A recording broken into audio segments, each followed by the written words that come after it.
Thanks to this young lady here, I'm here talking to you.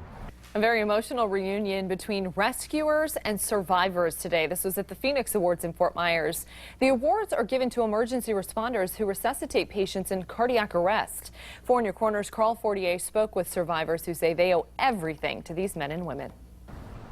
Well, survivors I spoke with say these first responders deserve all the recognition they can get. And first responders say it's a great chance for them to reconnect with the lives they've saved. Joseph Simone was working security at a Fort Myers restaurant last November when he suddenly went into cardiac arrest. I had a heart attack and went down, and that was the last thing I remember. Luckily, Michelle Williamson, an off-duty Collier County paramedic, was dropping something off for her daughter who works at the restaurant. She did CPR until Lee County paramedics arrived. My grandson's father died when he was 3 months old, and he's now a year old. So he worked at that same restaurant, so I like to think it was him pushing me towards him.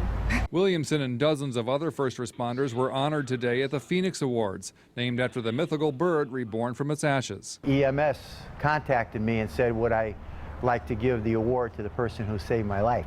And I said, absolutely, when do I go? For Williamson, the best part is getting to see how patients like Simone are doing after a health crisis. It's very rewarding to know the end of the story.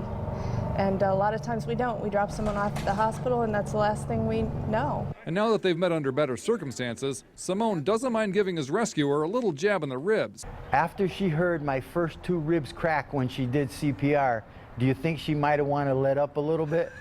But no, she didn't. And she went on to continue to save my life. That's how you know you're doing it right.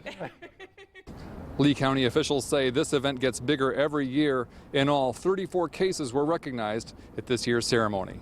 In Fort Myers, Carl Fortier, Fox 4, in your corner.